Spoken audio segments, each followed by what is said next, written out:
Mesdames et messieurs, your attention please. I am Detective Hercule Poirot of the Belgian Police Force.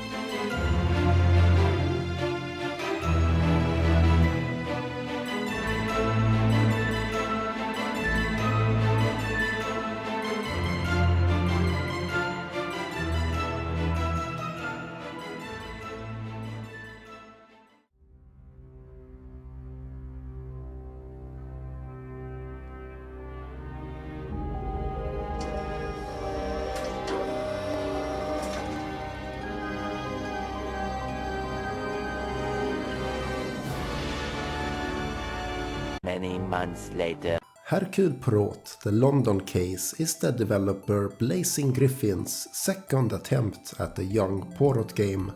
For some reason, the game has worse review scores than its predecessor. I was with Betty most of the evening. She wasn't feeling herself. I'm glad I didn't leave and miss out on all of this. Don't tell me you don't get a little thrill when a new case appears. This is not okay. This needs to stop now. If we start with the presentation, then it is sadly a step down. That doesn't mean that it is technically worse, and there are some decent environments. But the game struggles with lip syncing and animations. So how do you handle this limitation? Good idea. I would not have thought you want to join in with such chatter. I'm not, but it can be hard to ignore. I try to quash any talk of it in the house. Bad idea. We are just trying to gather all the information, isn't that right, Poirot? It's unfortunate that they decided to handle it this way, and in a game with this much dialogue, it is very noticeable. There are also a lot of visual glitches and small things which makes the presentation feel unfinished. We are also comparing it to the first cases, which wasn't exactly a looker in the first place. Even if we compare it to the 8-year-old ABC murders, this game does not compare favorable. And you can easily find more recent narrative-focused games at the same price point that has a lot more impressive presentation. Sound-wise, the voice actors does a decent job, and the main theme from the first game is still as good. Afterwards, I went for a brief walk, and when I returned, the safe was open, and my cigarette case was gone. We must consider the suspect list. But besides that, it is a very quiet game, and many areas is lacking music altogether.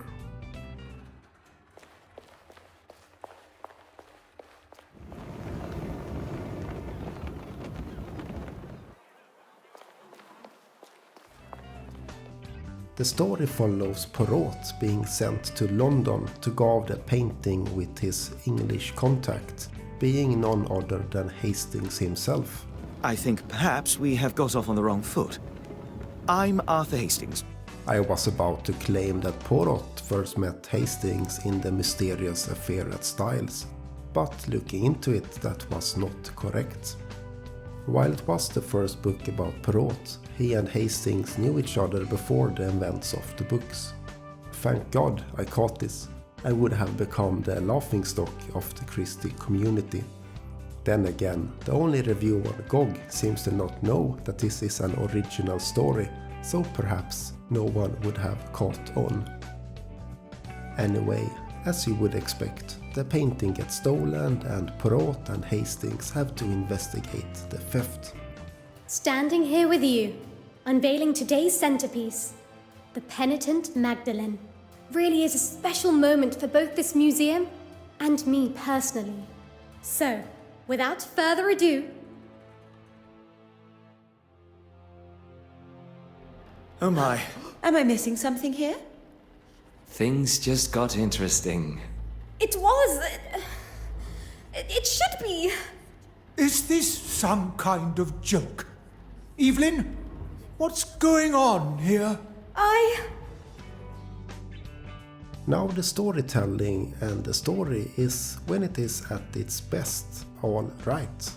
There are plenty of twists and turns, and in a true Christie manner the investigation is centered on a small group of people. With that being said, I didn't find the characters or the story all that interesting, and at times it can be borderline silly. I will go more into this in a spoiler section, but there are plot points that feel more at home in a children's game, which is funny because in contrast to the first cases, I found this game to have a much darker and less feel-good tone in general. But this is a death by 1,000 needles situation, where there are plenty of small things that prevents the story from being truly good. The dialogue is often poor. Who would have thought the reveal of the missing painting would cause a man to take such a turn? Perhaps a warning to us all that such a scare could come at any time. Are you trying to say that is what's going to happen to me? Your Grace has misinterpreted my meaning. But on the matter of where you were at the time... Then maybe you should think before you speak.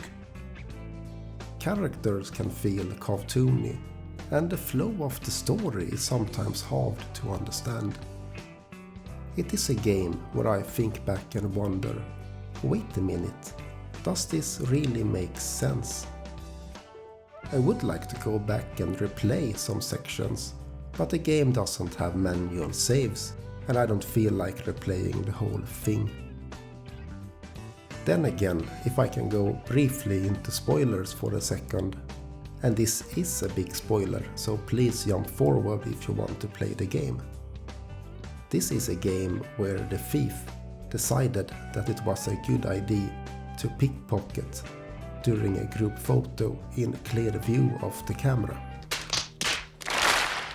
Please don't take this as me saying that the story doesn't have any redeeming qualities, but it is not of the level of quality which I would expect from a story-focused game. Also a pet peeve of mine. In a game with this much dialogue, it's nice to have an auto button so you don't have to click to advance for every single sentence. Even visual novels have this. タッキー、あなたはこの部屋に引きこもってればいいんだよ。したら、あの悪魔だって手出しできないっしょ? If we move on to the gameplay, then you mostly explore and talk with people. The mind map from the first game has been nerfed, but I still found the expected connections confusing at times. Poirot will also sometimes jump to conclusions outside the mind map, and this kind of takes away the point of it. They have added a new screen where they ask you to pick the evidence that supports a claim, and it's fine I guess, but there is not much to it. In one section they showed a new screen for a timeline, but sadly they didn't do anything with it, which is a shame because this actually sounds like a fun idea. They have started with the good old look at things up close gameplay. Sadly, it often turns into frustration, as you need to find out what small detail that the developers expect you to click on.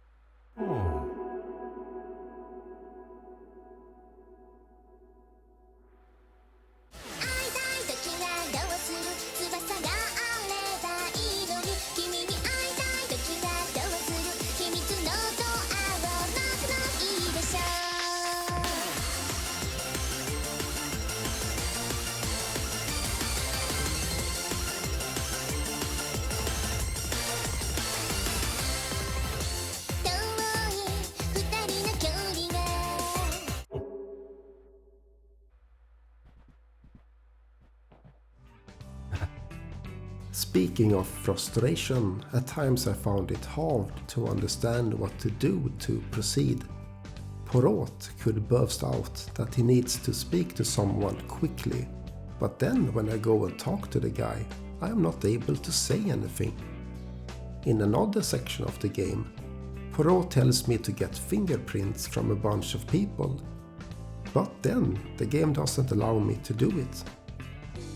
There are a bunch of these things which makes the game feel a bit undercooked, but all in all the gameplay is very thin, and so it falls on the story and the atmosphere to carry the game, and for me at least they didn't.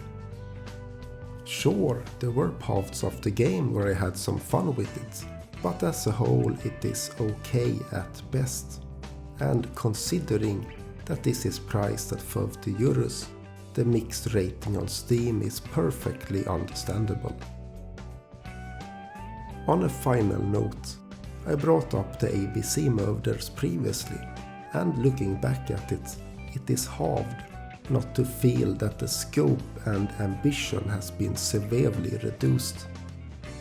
It is a different studio, and I don't know anything about the inner workings of these companies. Perhaps the London case was made with a much smaller skeleton crew. Sometimes when I review smaller games, I hesitate to be super negative because I don't want to feel like a bully of someone's passion project. I am picking up negative energy.